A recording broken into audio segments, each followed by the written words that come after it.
UPSC preparation series part 1 ವಿಡಿಯೋದಲ್ಲಿ UPSC exam ತಯಾರಿಗೆ ಬೇಕಾಗಿರೋ ಬುಕ್ಸ್ಗಳ ಬಗ್ಗೆ ಹೇಳಿದ್ದೆ. ನೀವೇನಾದರೂ ಆ ವಿಡಿಯೋ ನೋಡಿಲ್ಲ ಅಂದರೆ ಲಿಂಕು ಡಿಸ್ಕ್ರಿಪ್ಷನ್ ಬಾಕ್ಸಲ್ಲಿದೆ, ಮರಿದೆ ನೋಡಿ. ಈ ವಿಡಿಯೋದಲ್ಲಿ UPSC ಕ್ಯಾಂಡಿಡೇಟ್ಸ್ಗೆ UPSC ಎಕ್ಸಾಮ್ ಪ್ರಿಪರೇಷನ್ ಬಗ್ಗೆ ಇರೋ ಕಾಮನ್ ಕ್ವೆಶನ್ಸ್ ಅಥವಾ ಡೌಟ್ಸ್ನ ಸಾಲ್ವ್ ಮಾಡೋಕ್ಕೆ ಪ್ರಯತ್ನ ಪಟ್ಟಿದ್ದೀನಿ.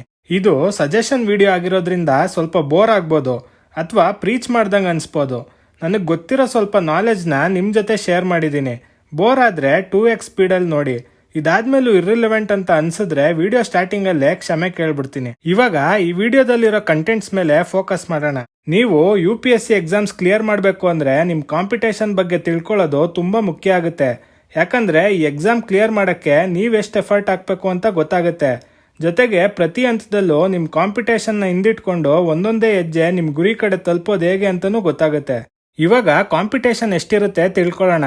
ಇವಾಗ ಓದಕ್ಕೆ ಶುರು ಮಾಡ್ತಿರೋರು ಈ ಕಾಂಪಿಟೇಷನಲ್ಲಿ ಎಲ್ಲಿ ನಿಲ್ತೀರಾ, ಈಗಾಗಲೇ ಸಿಲೆಬಸ್ ಕಂಪ್ಲೀಟ್ ಮಾಡಿರೋರು ಕಾಂಪಿಟೇಷನಲ್ಲಿ ಎಲ್ಲಿ ನಿಲ್ತೀರಾ, ಕಟ್ ಆಫ್ ಒಳಗಡೆ ನಿಮ್ಮ ರ್ಯಾಂಕ್ ಬರಬೇಕಂದ್ರೆ ನೀವೇನು ಮಾಡಬೇಕು ಅಂತ ಒಂದು ಸಣ್ಣ ಡೇಟಾ ಮೂಲಕ ನೋಡೋಣ. ಅದಕ್ಕಿಂತ ಮುಂಚೆ ವೇಕೆನ್ಸಿ ಡೀಟೇಲ್ಸ್ ನೋಡ್ಬಿಡೋಣ. ಅನಲೈಸ್ ಮಾಡೋಕ್ಕೆ ಸುಲಭ ಆಗುತ್ತೆ. ಇವಾಗ ವೇಕೆನ್ಸಿ ಡೀಟೇಲ್ಸ್ ನೋಡ್ತಿದ್ದೀರಾ. Indian administrative service, Indian foreign service, Indian police service, ಈ ಮೂರು ಎಲ್ಲರಿಗೂ ಪ್ರಿಫರ್ಡ್ ಸರ್ವಿಸು. ಈ ಮೂರು ಸರ್ವಿಸ್ದು ವೇಕೆನ್ಸಿ ಪ್ರತಿ ವರ್ಷ ಫಿಕ್ಸ್ ಆಗಿರುತ್ತೆ. ಈ ವೇಕೆನ್ಸೀಸಲ್ಲಿ ಅಷ್ಟಾಗಿ ಚೇಂಜಸ್ ಇರಲ್ಲ. ಇವಾಗ 2022 ವೇಕೆನ್ಸಿ ಲಿಸ್ಟ್ ನೋಡ್ತಿದ್ದೀರಾ. ಇಂಡಿಯನ್ ಅಡ್ಮಿನಿಸ್ಟ್ರೇಟಿವ್ ಸರ್ವಿಸು 180 ಪೋಸ್ಟ್ ಇದೆ. ಇಂಡಿಯನ್ ಫಾರಿನ್ ಸರ್ವಿಸು 38 ಪೋಸ್ಟ್ ಇದೆ. ಇಂಡಿಯನ್ ಪೊಲೀಸ್ ಸರ್ವಿಸು 200 ಪೋಸ್ಟ್ ಇದೆ. 2023ರಲ್ಲೂ ಇಷ್ಟೇ ವೇಕೆನ್ಸಿಗಳಿದೆ. ವೇಕೆನ್ಸಿಗಳಲ್ಲಿ ಚೇಂಜಸ್ ಬರೋದು ಇಂಡಿಯನ್ ರೆವಿನ್ಯೂ ಸರ್ವಿಸಿಂದ. ತುಂಬಾ ಜನ ಕ್ಯಾಂಡಿಡೇಟ್ಸ್ಗೆ ಟಾಪ್ ರ್ಯಾಂಕ್ ಬರಲಿಲ್ಲ ಅಂದ್ರೆ ಇದೇ ಸರ್ವಿಸ್ ಅಲೋಕೇಟ್ ಆಗೋದು. 2022ರಲ್ಲಿ ಇಂಡಿಯನ್ ರೆವಿನ್ಯೂ ಸರ್ವಿಸು 131 ಪೋಸ್ಟ್ ಇತ್ತು. ಈ ಸತಿ ಸ್ವಲ್ಪ ಇನ್ಕ್ರೀಸ್ ಆಗಿ 192 ಪೋಸ್ಟ್ ಆಗಿದೆ. ಇನ್ನೊಂದು ಸಂತೋಷದ ಸುದ್ದಿ ಅಂದ್ರೆ ಇಂಡಿಯನ್ ರೈಲ್ವೆ ಮ್ಯಾನೇಜ್ಮೆಂಟ್ ಸರ್ವಿಸ್ ಅನ್ನೋ ಹೊಸ ಸರ್ವಿಸ್ ವೇಕೆನ್ಸಿ ಲಿಸ್ಟ್ ಗೆ ಆಡ್ ಆಗಿದೆ. ಈ ಸರ್ವಿಸ್ ಅಲ್ಲಿ ಇಷ್ಟೇ ವೇಕೆನ್ಸೀಸ್ ನೆಕ್ಸ್ಟ್ ವರ್ಷನೂ ಇದ್ರೆ ಇನ್ಮೇಲಿಂದ ಪ್ರತಿ ವರ್ಷನೂ 1200 ಪೋಸ್ಟ್ ಗಳ ಮೇಲೆ ನೋಟಿಫಿಕೇಶನ್ ಬರುತ್ತೆ. ಇದ್ಯಾಕೆ ಸಂತೋಷದ ವಿಷಯ ಅಂದ್ರೆ 2022ಕ್ಕಿಂತ ಮುಂಚೆ ಬರೀ 700ರಿಂದ 800 ಪೋಸ್ಟ್ ಗೆ ಎಕ್ಸಾಮ್ ನಡೆಸ್ತಿದ್ರು. ಇನ್ಮೇಲಿಂದ 1200 ಪೋಸ್ಟ್ ಗಳು ಕರೆಯೋದ್ರಿಂದ ಪ್ರಿಲಿಮ್ಸ್, ಮೇನ್ಸ್, ಇಂಟರ್ವ್ಯೂ ಕ್ಯಾಲ್ಕುಲೇಷನ್ಸೇ ಬದಲಾಗುತ್ತೆ. ಎಕ್ಸಾಂಪಲ್ಗೆ 1:12 ರೇಷಿಯೋ ನೋಡಿದ್ರೆ 800 ಪೋಸ್ಟ್ ಇದ್ರೆ 9600 ಜನ ಪ್ರಿಲಿಮ್ಸ್ಗೆ ಸೆಲೆಕ್ಟ್ ಆಗ್ತಾರೆ. ಅದೇ 1200 ಪೋಸ್ಟ್ ಇದ್ರೆ 14000 ಜನ ಪ್ರಿಲಿಮ್ಸ್ಗೆ ಸೆಲೆಕ್ಟ್ ಆಗ್ತಾರೆ. ಇದರಿಂದ 4000 ಜನ ಕಷ್ಟಪಟ್ಟು ಓದಿರೋ ಪ್ರತಿಭೆಗಳಿಗೆ ಮೇನ್ಸ್ ಬರೆಯೋ ಅವಕಾಶ ಸಿಗುತ್ತೆ. ತುಂಬಾ ಜನ ಪ್ರತಿಭಾವಂತರಿಗೆ ಒಳ್ಳೆ ಡ್ರಾಫ್ಟಿಂಗ್ ಸ್ಕಿಲ್ಸು, ಇಂಟರ್ಪರ್ಸನಲ್ ಸ್ಕಿಲ್ಸ್ ಇರುತ್ತೆ. ಮೇನ್ಸ್ ಇಂಟರ್ವ್ಯೂ ಕ್ಲಿಯರ್ ಮಾಡೋ ಶಕ್ತಿ ಇರುತ್ತೆ. ಆದರೆ ಪ್ರಿಲಿಮ್ಸ್ ಅಲ್ಲೇ ಅಡುತ್ತಿರ್ತಾರೆ. ಅಂಥವ್ರಿಗೆ ವೇಕೆನ್ಸಿ ಹೆಚ್ಚಾಗಿರೋದ್ರಿಂದ ಅನುಕೂಲ ಆಗುತ್ತೆ. ಇವಾಗ 2023ನ ನಮ್ಮ ಬೇಸ್ ಇಯರ್ ಆಗಿ ಇಟ್ಕೊಂಡು ಕಾಂಪಿಟೇಷನ್ ಎಷ್ಟಿರುತ್ತೆ ನೋಡೋಣ. ಈ ಸತಿ 1255 ವೇಕೆನ್ಸಿಗಳಿದ್ವು. ಇದಕ್ಕೆ ಸರಿಯಾಗಿ 1:12 ರೇಷಿಯೋದಲ್ಲಿ 14600 ಜನ ಕ್ಯಾಂಡಿಡೇಟ್ಸು ಮೇನ್ಸ್ಗೆ ಸೆಲೆಕ್ಟ್ ಆಗಿದ್ದಾರೆ. ಆದ್ರೆ ಎಕ್ಸಾಮ್ಗೆ ಅಪ್ಲೈ ಮಾಡಿರೋರ ಸಂಖ್ಯೆ 13 ಲಕ್ಷ. ಈ 13 ಲಕ್ಷ ಜನನು ನಿಮ್ ಕಾಂಪಿಟೇಷನ್ ಆಗ್ತಾರಾ ಅಂತ ನಿಮ್ ತಲೆಯಲ್ಲಿ ಓಡ್ತಿರುತ್ತೆ. ಈ 13 ಲಕ್ಷ ಜನದಲ್ಲಿ 5 ವರ್ಷದ ಆವರೇಜ್ ತಗೊಂಡ್ರೆ ಬರೀ 40ರಿಂದ 45% ಜನ ಮಾತ್ರ ಎಕ್ಸಾಮ್ ಅಟೆಂಡ್ ಮಾಡೋದು. ಯಾಕಂದ್ರೆ ಎಕ್ಸಾಮ್ ಬರೆದ್ರೆ ಮಾತ್ರ ಒಂದು ಅಟೆಂಪ್ಟ್ ಅಂತ ಕೌಂಟ್ ಆಗುತ್ತೆ. ಅದಕ್ಕೆ ಅಪ್ಲಿಕೇಶನ್ ಹಾಕೋದಾಗ್ತಾರೆ. ಆಮೇಲೆ ಎಕ್ಸಾಮ್ ಟೈಮಲ್ಲಿ ಕಾನ್ಫಿಡೆನ್ಸ್ ಇಲ್ಲ ಅಂದ್ರೆ ಅಟೆಂಪ್ಟ್ ಮಾಡಕ್ಕೆ ಹೋಗಲ್ಲ. ಇದರಿಂದ ಅಟೆಂಪ್ಟ್ಸ್ ವೇಸ್ಟ್ ಆಗಲ್ಲ. 13 ಲಕ್ಷ ಜನದಲ್ಲಿ 40% ಹೋದ್ರೆ ನಿಮ್ ಕಾಂಪಿಟೇಷನ್ 5 ಲಕ್ಷ ಜನಕ್ಕೆ ಇಳ್ದೋಯ್ತು. ಇದೆಲ್ಲ ನನ್ನ ಡೇಟಾ ಅಲ್ಲ, UPSC ಎಕ್ಸಾಮ್ಸ್ ಬಗ್ಗೆ ಸರ್ವೆ ಮಾಡ್ತಿರೋರು ಕೊಟ್ಟಿರೋ ಡೇಟಾ. ಇದಾದ್ಮೇಲೆ ನಿಮ್ ಕಾಂಪಿಟೇಷನ್ ಈ ಉಳಿದಿರೋ 5 ಲಕ್ಷ ಜನನೂ ಅಲ್ಲ.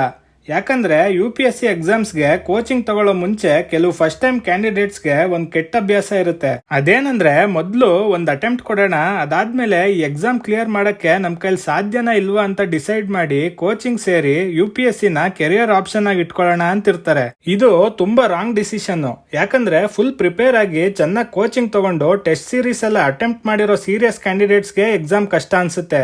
ಇನ್ನು ಫ್ರೆಷರ್ಸ್ ಏನು ಪ್ರಿಪೇರ್ ಆಗದೆ ಅಟೆಂಪ್ಟ್ ಮಾಡಿದ್ರೆ ಕೆಲವರಿಗೆ ಈ ಎಕ್ಸಾಮ್ ಸವಾಸನೆ ಬೇಡಪ್ಪ ಅನ್ಸ್ಬಿಡುತ್ತೆ. ಇನ್ನು ಕೆಲವು ಪ್ಯಾಷನೇಟ್ ಕ್ಯಾಂಡಿಡೇಟ್ಸ್ಗೆ ಕಾನ್ಫಿಡೆನ್ಸ್ ಕಮ್ಮಿ ಆಗೋದ್ರ ಜೊತೆಗೆ ಒಂದು ಅಟೆಂಪ್ಟು ಸುಮ್ಮನೆ ವೇಸ್ಟ್ ಆಗುತ್ತೆ. ನೀವೇನಾದ್ರೂ ಈ ತರ ಮಾಡೋ ಪ್ಲಾನ್ ಇದ್ರೆ ದಯವಿಟ್ಟು ಆ ಪ್ಲಾನ್ ಕೈ ಬಿಡಿ. ಯಾಕಂದ್ರೆ ಡೇಟಾ ಹೇಳೋ ಪ್ರಕಾರ ಪ್ರತಿ ವರ್ಷ ಈ ತರ ಫಸ್ಟ್ ಟೈಮ್ ನಾನ್ ಸೀರಿಯಸ್ ಕ್ಯಾಂಡಿಡೇಟ್ಸ್ಗಳು 4 ಲಕ್ಷ ಜನ ಇದ್ದಾರೆ. ಈ 4 ಲಕ್ಷ ಜನನ ನಿಮ್ ಕಾಂಪಿಟೇಷನ್ ಇಂದ ಮೈನಸ್ ಮಾಡಿದ್ರೆ ಇವಾಗ ನಿಮ್ ಕಾಂಪಿಟೇಷನ್ 1 ಲಕ್ಷಕ್ಕೆ ಇಳ್ದೋಯ್ತು. ಇವಾಗ ಫ್ರೆಷರ್ಸ್ ಇನ್ನೂ ಸಿಲೆಬಸ್ ಕಂಪ್ಲೀಟ್ ಮಾಡದೇ ಇರೋರು ಬಟ್ ಈ ಎಕ್ಸಾಮ್ ಮೇಲೆ ಸೀರಿಯಸ್ ಆಗಿ ಟೈಮ್ ಡೆಡಿಕೇಟ್ ಮಾಡ್ತೀವಿ ಅನ್ನೋರು 1 ಲಕ್ಷ ರ್ಯಾಂಕ್ ಅಲ್ಲಿ ಇದ್ದೀರಾ. ಈಗಾಗಲೇ ಒಂದ್ಸತಿನಾದ್ರೂ UPSC ಸಿಲೆಬಸ್ ಕಂಪ್ಲೀಟ್ ಮಾಡಿರೋ ಕ್ಯಾಂಡಿಡೇಟ್ಸು 50,000 ರ್ಯಾಂಕ್ ಒಳಗಿದ್ದೀರಾ. ಇಲ್ಲಿಗೆ ಒಂದ್ ಅರ್ಥ ಮಾಡ್ಕೊಳ್ಳಿ, ಪ್ರತಿ ವರ್ಷ 50,000 ಜನನೇ ಸೀರಿಯಸ್ ಕ್ಯಾಂಡಿಡೇಟ್ಸ್ ಇರೋದು.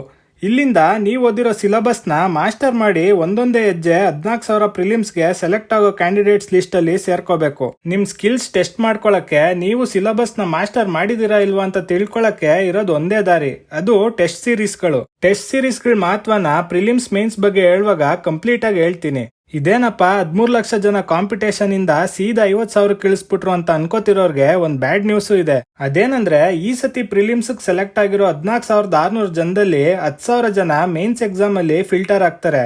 ಆ 10,000 ಜನ ಡಿಸೆಂಬರ್ ಅಲ್ಲಿ 2024 ಪ್ರಿಲಿಮ್ಸ್ ಸೈಕಲ್ಗೆ ಆಡ್ ಆಗಿ ನಿಮ್ ಸೀರಿಯಸ್ ಕಾಂಪಿಟೇಟರ್ಸ್ ಆಗ್ತಾರೆ.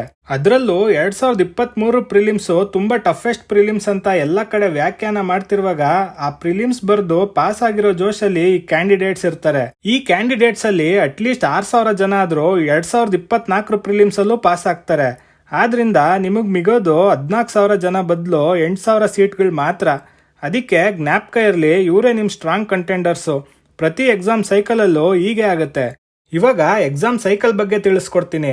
ನೀವು ಎಕ್ಸಾಮ್ ಸೈಕಲ್ ಬಗ್ಗೆ ತಿಳ್ಕೊಂಡ್ರೆ ನಿಮ್ ಎಕ್ಸಾಮ್ ಪ್ಲಾನರ್ ಅಥವಾ ಟೈಮ್ ಟೇಬಲ್ ಪ್ರಿಪೇರ್ ಮಾಡ್ಕೊಳ್ಳಕ್ಕೆ ಅನುಕೂಲ ಆಗುತ್ತೆ.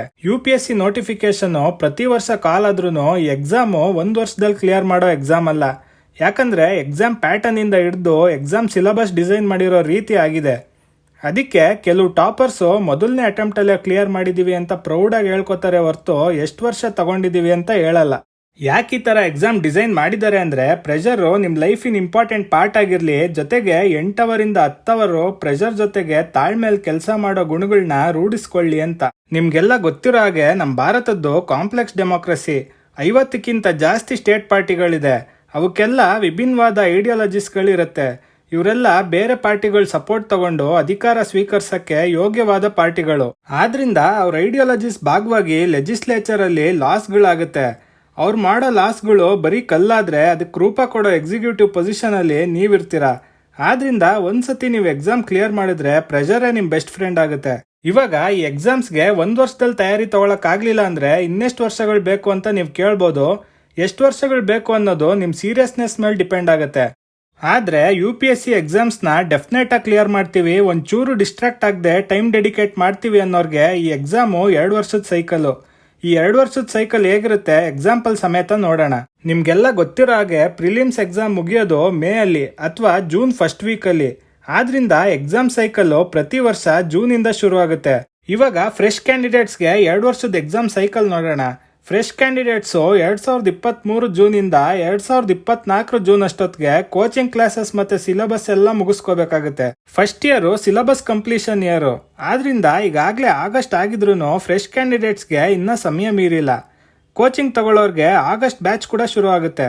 ಜೊತೆಗೆ 1 ಅವರ್ ಎಕ್ಸ್ಟ್ರಾ ಎಫರ್ಟ್ ಹಾಕಿದ್ರೆ 2 ತಿಂಗಳಲ್ಲಿ ಏನ್ ಮಿಸ್ ಮಾಡ್ಕೊಂಡಿದಿರೋ ಅದನ್ನ 10 ತಿಂಗಳಲ್ಲಿ ಕವರ್ ಮಾಡ್ಕೋಬಹುದು. ಒಂದ್ಸತಿ ನಿಮ್ ಸಿಲೆಬಸ್ 2024 ಮೇ ಅಷ್ಟ್ರಲ್ಲಿ ಕಂಪ್ಲೀಟ್ ಆದ್ರೆ ಸಿಲೆಬಸ್ ಕಂಪ್ಲೀಟ್ ಮಾಡಿರೋ ಖುಷಿಲಿ 2024 ಪ್ರಿಲಿಮ್ಸ್ ಬರ್ದು ಅಟೆಂಪ್ಟ್ ವೇಸ್ಟ್ ಮಾಡ್ಕೋಬೇಡಿ. ಯಾಕಂದ್ರೆ ನಿಮ್ ಎಕ್ಸಾಮ್ ಪ್ರಿಪರೇಷನ್ ಶುರು ಆಗೋದೇ ಈಗ. ಇವಾಗ ಸೆಕೆಂಡ್ ಇಯರ್ ಬಂದು ಎಕ್ಸಾಮ್ ಪ್ರಿಪರೇಷನ್ ಫೇಸು. ಎಲ್ಲ ಟಾಪರ್ಸು ಫಾಲೋ ಮಾಡ್ತಿರೋದು ಒಂದೇ ಮೂಲ ಮಂತ್ರ. ಅದೇನಂದ್ರೆ ಸಿಲೆಬಸ್ ಕಂಪ್ಲೀಟ್ ಆಗಿದ ತಕ್ಷಣ ಮೊದಲು ಮೇನ್ಸ್ ಎಕ್ಸಾಮಿನೇಷನ್ ಪ್ರಿಪೇರ್ ಆಗ್ತಾರೆ. ಅವಾಗ್ಲೇ ಕೊಟ್ಟಿದ್ದ ಎಕ್ಸಾಂಪಲ್ ಪ್ರಕಾರ 2024 ಪ್ರಿಲಿಮ್ಸ್ ಮುಗ್ದಿದ ತಕ್ಷಣ ನಿಮ್ ಸೆಕೆಂಡ್ ಇಯರ್ ಶುರು ಆಗುತ್ತೆ. ಅದ್ರಲ್ಲಿ ನೀವು 2024 ಜೂನ್ ಇಂದ 2024 ಡಿಸೆಂಬರ್ ತನಕ ಮೇನ್ಸ್ ನೋಟ್ಸ್ ಮಾಡಿ ಇಟ್ಕೊಳ್ಳಿ. ಟಾಪಿಕ್ ವೈಸ್ ಆನ್ಸರ್ ರೈಟಿಂಗ್ ನ A4 ಸೈಜ್ ಶೀಟ್ಸ್ ಅಲ್ಲಿ ಬರ್ದು ಒಂದು ಬುಕ್ಲೆಟ್ ಮಾಡಿ ಇಟ್ಕೊಳ್ಳಿ. ಈ ಅಪ್ರೋಚ್ ಯಾಕೆ ಇಂಪಾರ್ಟೆಂಟ್ ಅಂದ್ರೆ ಪ್ರಿಲಿಮ್ಸ್ಗಿಂತ ಮೇನ್ಸ್ ಎಕ್ಸಾಮ್ ಸಿಲೆಬಸ್ ಸ್ವಲ್ಪ ವಿಭಿನ್ನವಾಗಿದೆ. Extra subjects, extra topics mains ಅಲ್ಲಿ ಇರ್ತವೆ. ಎಕ್ಸಾಂಪಲ್ಗೆ world history, Indian society, ethics, essay ಈ ತರ. ಒಂದ್ಸತಿ ನಿಮ್ ಸಿಲೆಬಸ್ ಕಾಪಿ ತೆಗೆದು ನೋಡಿದ್ರೆ ನಿಮ್ಗೆ ಅರ್ಥ ಆಗುತ್ತೆ. ನೀವು 1 ವರ್ಷ ಫುಲ್ಲು ಪ್ರಿಲಿಮ್ಸ್ ಪ್ರಿಪೇರ್ ಆಗಿ ಬರೀ 3 ತಿಂಗಳಲ್ಲಿ ಮೇನ್ಸ್ ನೋಟ್ಸ್ ಮಾಡಿ ಎಕ್ಸ್ಟ್ರಾ ಟಾಪಿಕ್ಸ್ನು ಓದಿ ರಿವೈಸ್ ಮಾಡಕ್ಕೆ ಖಂಡಿತ ಸಾಧ್ಯ ಇಲ್ಲ. ಆದ್ರಿಂದನೇ 2023 ಟಫೆಸ್ಟ್ ಪ್ರಿಲಿಮ್ಸ್ ಪಾಸ್ ಮಾಡಿರೋ 14,000 ಜನದಲ್ಲಿ 10,000 ಜನ ಪ್ರತಿಭೆ ಇದ್ರು ಫಿಲ್ಟರ್ ಆಗೋದು. ಇವರು ಕಾಂಪಿಟೇಷನ್ ಇಂದ ಫಿಲ್ಟರ್ ಆಗಲ್ಲ, ಬದಲಾಗಿ ಎಕ್ಸಾಮ್ ಸೈಕಲ್ ನ ಅರ್ಥ ಮಾಡ್ಕೊಳ್ದೆ ಬರೀ ಪ್ರಿಲಿಮ್ಸ್ಗೆ ಓದಿ ಮೇನ್ಸ್ ಟೈಮ್ ಕೊಡಕ್ ಆಗದೆ ಫಿಲ್ಟರ್ ಆಗಿರ್ತಾರೆ. ಮೇನ್ಸ್ ಎಕ್ಸಾಮ್ ಪ್ರಿಪರೇಷನ್ ಆಗಿದ ತಕ್ಷಣ 2025 ಜನವರಿಯಿಂದ 2025 ಮೇವರೆಗೂ ಪ್ರಿಲಿಮ್ಸ್ ಪ್ರಿಪೇರ್ ಆಗಿ ಎಕ್ಸಾಮ್ ಕೊಡಿ. ಇನ್ನು ಈಗಾಗಲೇ ಸಿಲೆಬಸ್ ಕಂಪ್ಲೀಟ್ ಮಾಡಿರೋರು ನಿಮ್ ಸಿಲೆಬಸ್ ಕಂಪ್ಲೀಷನ್ ಫೇಸ್ ಅಂದ್ರೆ ಫಸ್ಟ್ ಇಯರ್ ಆಗಿರೋದ್ರಿಂದ ಫ್ರೆಶ್ ಕ್ಯಾಂಡಿಡೇಟ್ಸ್ ತರ 2025 ಪ್ರಿಲಿಮ್ಸ್ಗೆ ವೇಟ್ ಮಾಡೋ ಅಗತ್ಯ ಇಲ್ಲ. ನಿಮ್ಗೆ ಬರೀ ಸೆಕೆಂಡ್ ಫೇಸ್ ಅಂದ್ರೆ ಎಕ್ಸಾಮ್ ಪ್ರಿಪರೇಷನ್ ಫೇಸ್ ಇರುತ್ತೆ. ಇವಾಗಲೇ 2 ತಿಂಗಳು ಕಳೆದಿದ್ರು ಮೊದಲು 2024 ಜನವರಿ ಅಷ್ಟರಲ್ಲಿ ಮೇನ್ಸ್ ನೋಟ್ಸ್ ಮಾಡಿ ಇಟ್ಕೊಳ್ಳಿ. ಸಿಲೆಬಸ್ ಇಟ್ಕೊಂಡು ಎಲ್ಲ ಇಂಪಾರ್ಟೆಂಟ್ ಮೇನ್ಸ್ ಟಾಪಿಕ್ಸ್ನು ಮುಗಿಸಿ ಆನ್ಸರ್ಗಳನ್ನ ಟಾಪಿಕ್ ವೈಸ್ ಡ್ರಾಫ್ಟ್ ಮಾಡಿ ಇಟ್ಕೊಳ್ಳಿ.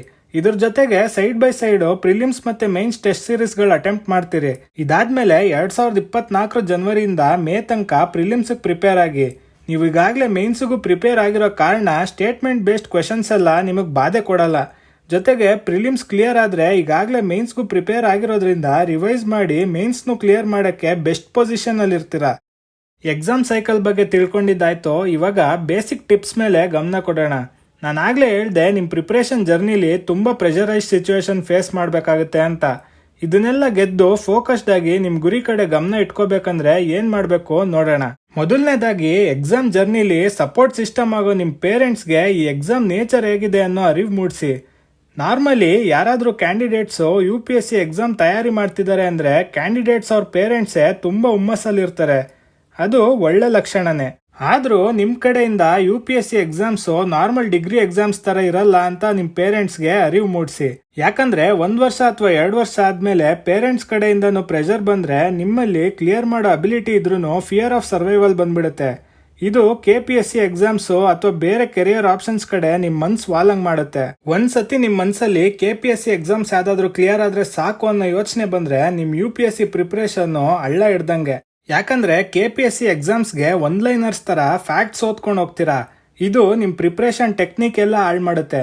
ನೀವು ಒಂದ್ಸತಿ ಕಂಪ್ಲೀಟ್ UPSC ಸಿಲೆಬಸ್ ಮುಗಿಸಿದ್ರು ಎಲ್ಲ ವೇಸ್ಟ್ ಆಗುತ್ತೆ. ನೀವು ತಿರ್ಗಾ ಸ್ಟ್ರಾಂಗ್ ಆಗಿ UPSC ಕಡೆ ಮನ್ಸ್ ಮಾಡಿದ್ರು ನೀವು ಮತ್ತೆ ಫ್ರೆಶ್ ಕ್ಯಾಂಡಿಡೇಟ್ಸ್ ಆಗ್ತೀರಾ. ತಿರ್ಗಾ UPSC ಲೆವೆಲ್ ಪ್ರಿಪರೇಷನ್ಗೆ 2 ವರ್ಷ ಹಿಡಿಯುತ್ತೆ.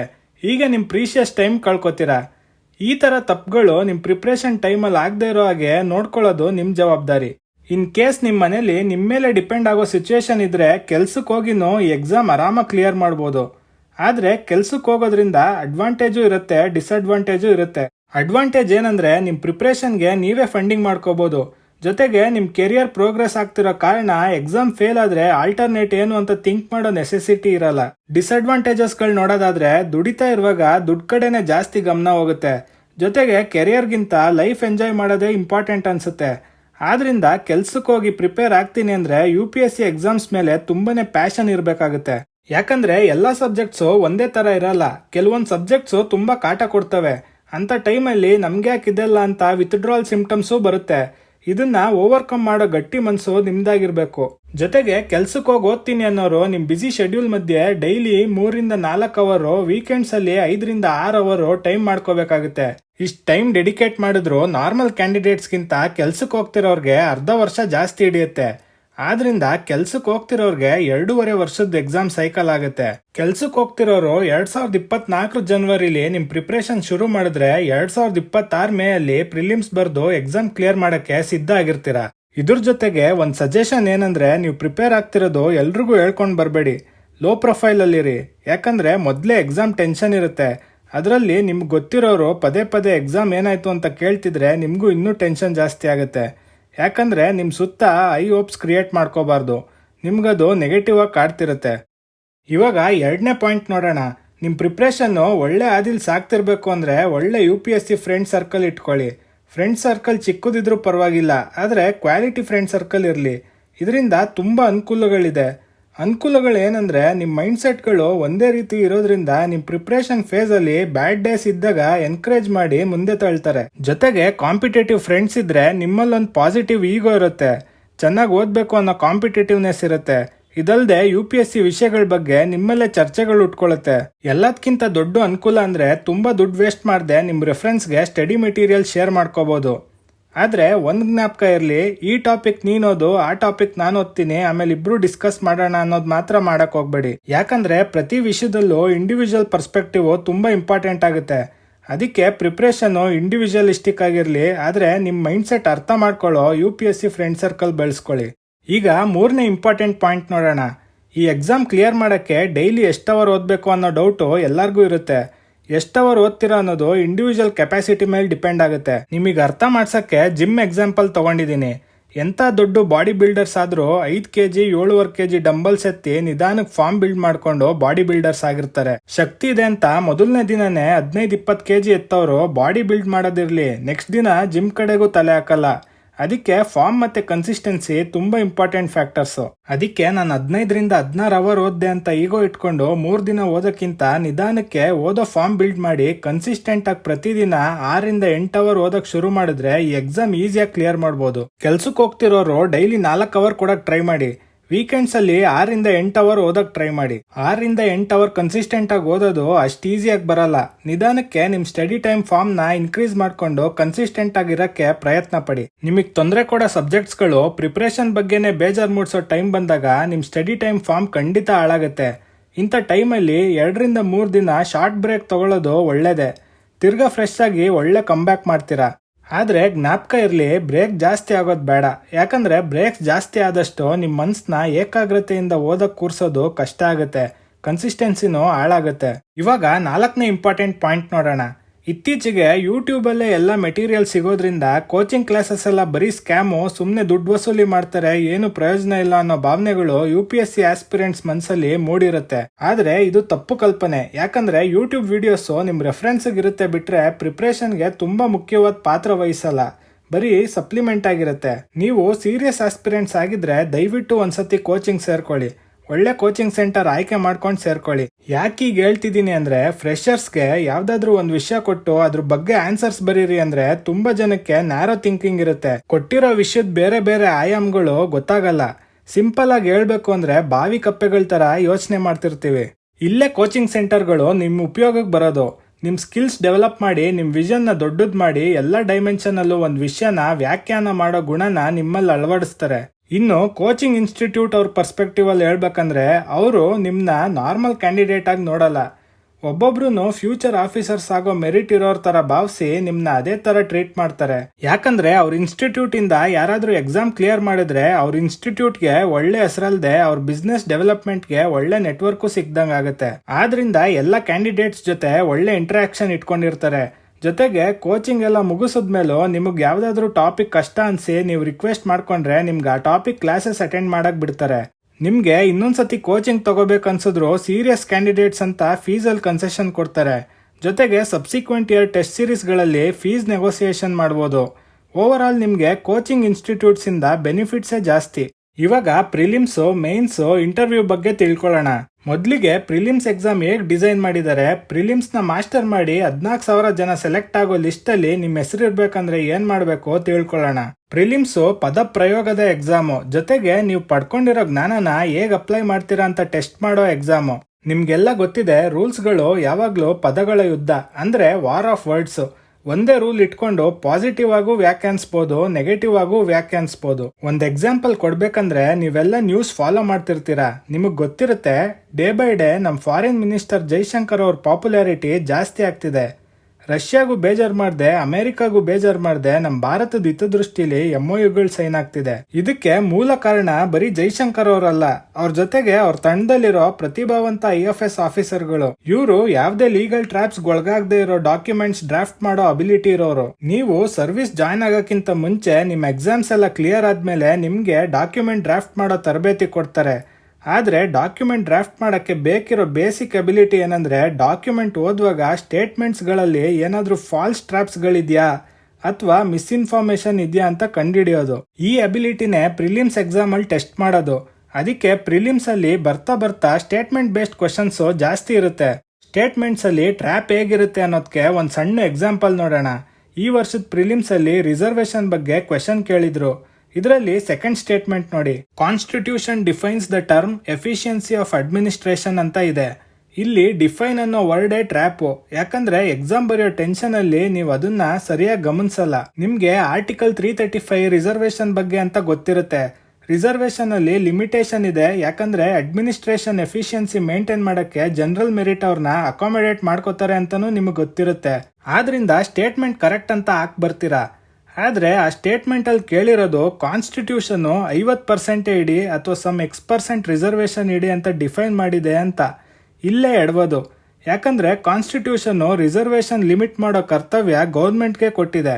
ಗೌರ್ಮೆಂಟ್ಗಳು ಕಮಿಟೀಸ್ ಫಾರ್ಮ್ ಮಾಡಿ ರಿಸರ್ವೇಶನ್ ಲಿಮಿಟ್ ಮಾಡಿರೋದು. ಆದ್ರಿಂದ ಎಕ್ಸಾಮ್ ಟೆನ್ಷನ್ ಅಲ್ಲಿ ನಾವು ಓದಿರೋ ಕ್ವೆಶನ್ ಅಲ್ಲೇ ನಮ್ ನಾಲೆಜ್ ಅಪ್ಲೈ ಮಾಡದೆ ಈ ತರ ಸ್ಟೇಟ್ಮೆಂಟ್ ಟ್ರ್ಯಾಪ್ ಗೆ ಸಿಗಾಕೋತೀವಿ. ಈ ತರ ಟ್ರ್ಯಾಪ್ಸ್ ಇಂದ ತಪ್ಪಿಸ್ಕೊಂಡ್ ಗೆದ್ಬರೋದೇ ಪ್ರಿಲಿಮ್ಸ್ ಎಕ್ಸಾಮು. ಈ ತರ ಟ್ರ್ಯಾಪ್ಸ್ ಇಂದ ತಪ್ಪಿಸ್ಕೊಳ್ಳೋದು ಹೇಗೆ, ಒಂದ್ ವಿಷಯನ ಹಲವಾರು ಆಯಾಮಗಳಲ್ಲಿ ಯೋಚನೆ ಮಾಡೋದು ಹೇಗೆ ಅಂತ ನೀವು ಕೇಳ್ಬೋದು. ಇದಕ್ಕೆ ಒಂದೇ ಆನ್ಸರು, ಅದೇ ಟೆಸ್ಟ್ ಸೀರೀಸ್ಗಳು. ಈ ಟೆಸ್ಟ್ ಸೀರೀಸ್ಗಳು ಸಬ್ಜೆಕ್ಟ್ ವೈಸು ಬರುತ್ತೆ, ಟಾಪಿಕ್ ವೈಸು ಬರುತ್ತೆ, ಮಿಕ್ಸ್ಡ್ ಆಗಿ ಪ್ರಿಲಿಮ್ಸ್ ಅಲ್ಲಿ ಹೇಗಿರುತ್ತೆ ಆ ತರನೂ ಬರುತ್ತೆ.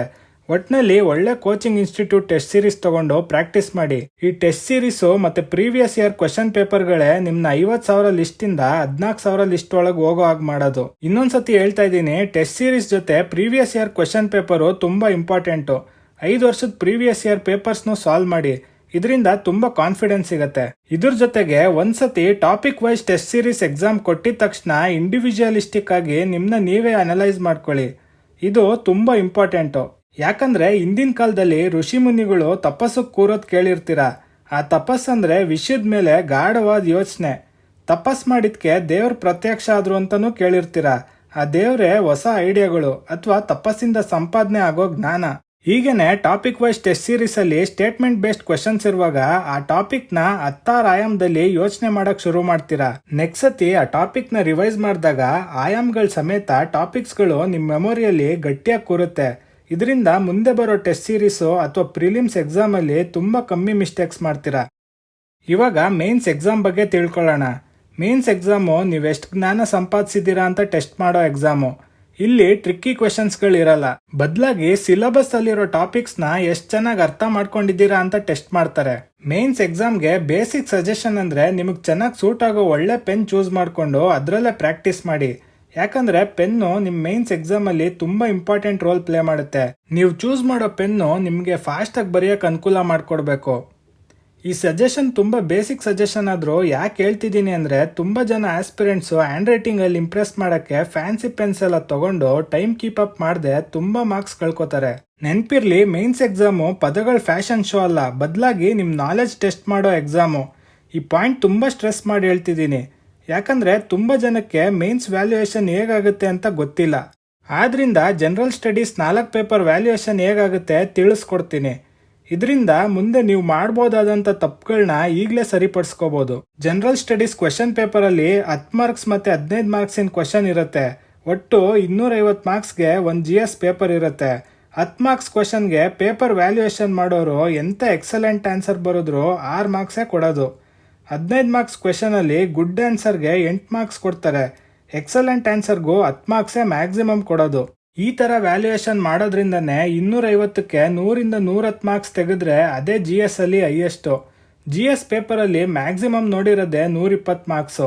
ಇದರಿಂದ ಕ್ಯಾಂಡಿಡೇಟ್ಸ್ ಒಂದ್ ಅರ್ಥ ಮಾಡ್ಕೋಬೇಕು, ಮೇನ್ಸ್ ಅಲ್ಲಿ ಎಲ್ಲಾ ಕ್ವೆಶನ್ಸ್ ಅಂದ್ರೆ 20 ಕ್ವೆಶನ್ ಅಟೆಂಪ್ಟ್ ಮಾಡೋದು ತುಂಬಾ ಇಂಪಾರ್ಟೆಂಟ್.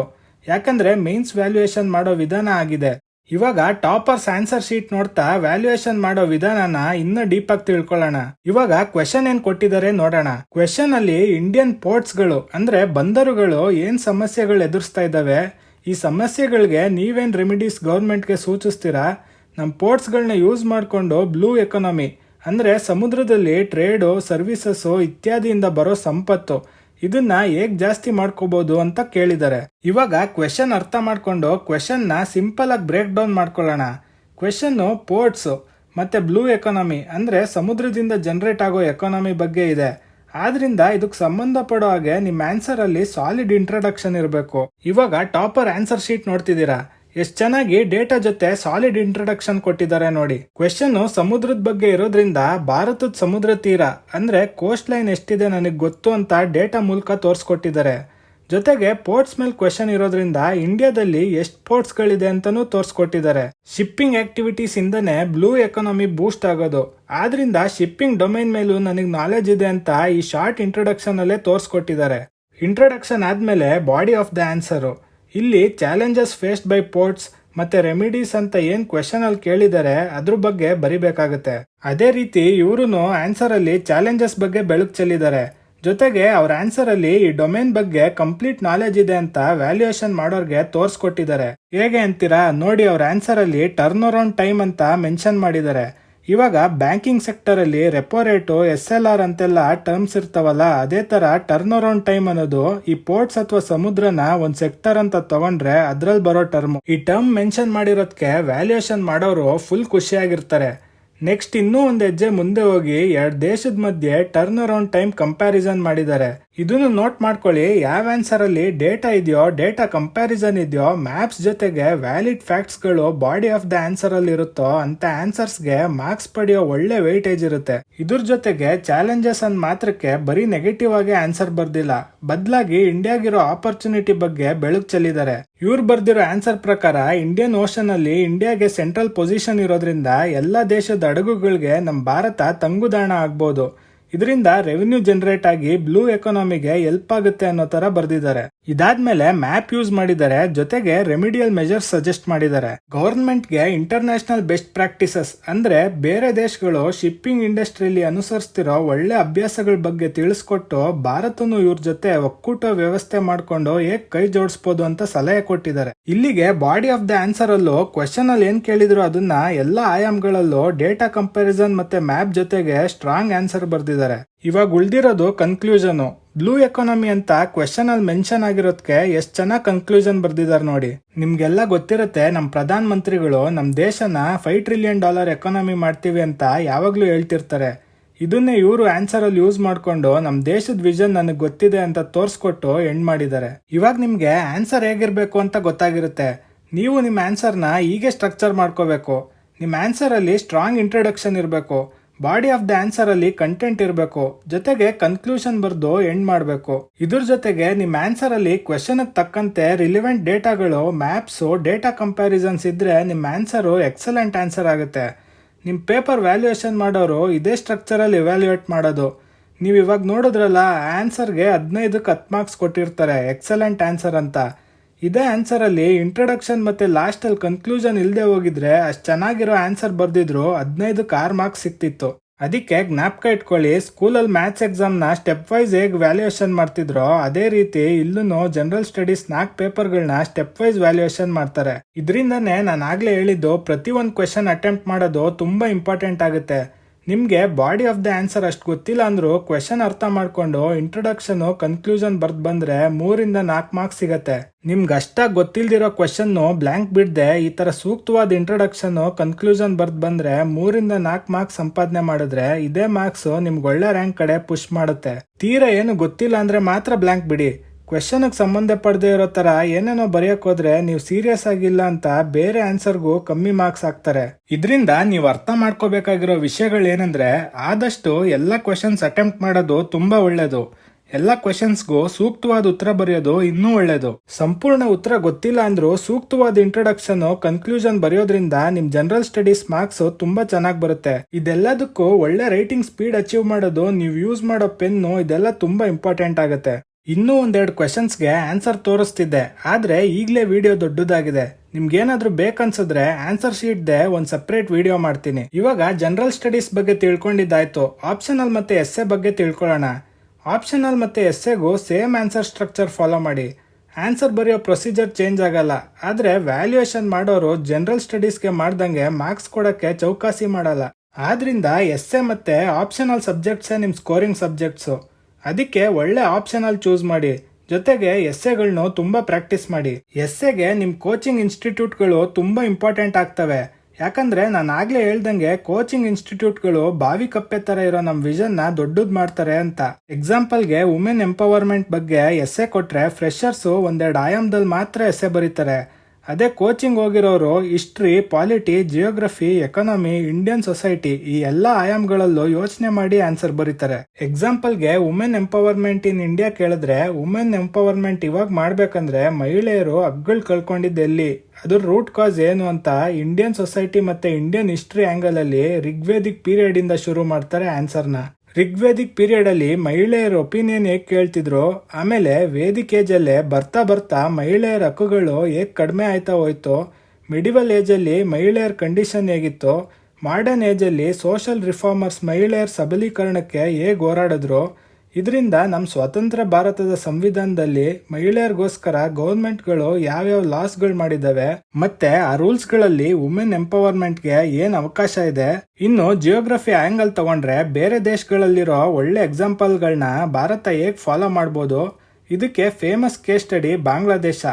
ತುಂಬಾ ಆರ್ಥೋಡಾಕ್ಸ್ ದೇಶ ಆಗಿದ್ರು ತನ್ನ ದೇಶದ ಮಹಿಳೆಯರು ದೇಶದ ಬೆಳವಣಿಗೆಗೆ ಶ್ರಮಿಸ್ಲಿ ಅಂತ ಮಹಿಳೆಯರಿಗೆ ಅನುಕೂಲ ಆಗುವಂತ ಇಂಡಸ್ಟ್ರೀಸ್ಗಳು ಸ್ಥಾಪಿಸಿದ್ಕೆ ಬಾಂಗ್ಲಾದೇಶ ಮತ್ತೆ ಆ ದೇಶದ ಮಹಿಳೆಯರು ಹೇಗ್ ಉದ್ಧಾರ ಆದ್ರು ಅಂತ ಬರಿಬಹುದು. ಎಕಾನಮಿ ಆಂಗಲ್ ತಗೊಂಡ್ರು ದೇಶದ GDPಗೆ ಮಹಿಳೆಯರ ಕೊಡುಗೆ ಏನು, ಅವ್ರನ್ನು ಸ್ಟ್ರಾಂಗ್ ವರ್ಕ್ ಫೋರ್ಸ್ ಮಾಡಿದ್ರೆ ದೇಶಕ್ಕಾಗೋ ಲಾಭಗಳನ್ನೆಲ್ಲ ಡೇಟಾ ಮೂಲಕ ಕೋಚಿಂಗ್ ತಗೊಂಡಿರೋರು ಬರೀತಾರೆ. ಇದೇ ಕೋಚಿಂಗ್ ಹೋಗಿರೋರ್ಗೂ ಹೋಗ್ದಲ್ಲೇ ಇರೋರ್ಗೂ ಡಿಫ್ರೆನ್ಸು. ಇದು ಸುಮ್ಮನೆ ಒಂದು ರಫ್ ಎಕ್ಸಾಂಪಲ್. ನಿಮ್ಮ ಎಸ್ಸೆನ ಇನ್ನೂ ಫೈನ್ ಟ್ಯೂನ್ ಮಾಡ್ಕೋಬಹುದು.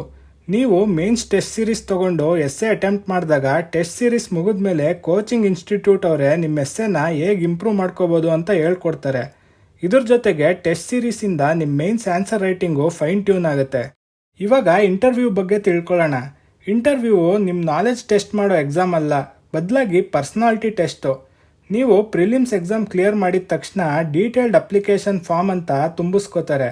ಅದರಲ್ಲಿ ನಿಮ್ಮ ಬಗ್ಗೆ ಸಂಪೂರ್ಣ ಮಾಹಿತಿ ಇರುತ್ತೆ. ಈ ಡೀಟೇಲ್ಡ್ ಅಪ್ಲಿಕೇಶನ್ ಫಾರ್ಮು ಅಥವಾ ನೀವು ಬಂದಿರೋ ರಾಜ್ಯ ಅಥವಾ ಪ್ರಮುಖವಾದ ಸಿಟಿ ಬಗ್ಗೆನೇ ಜಾಸ್ತಿ ಕ್ವೆಶನ್ಸ್ ಇರುತ್ತೆ.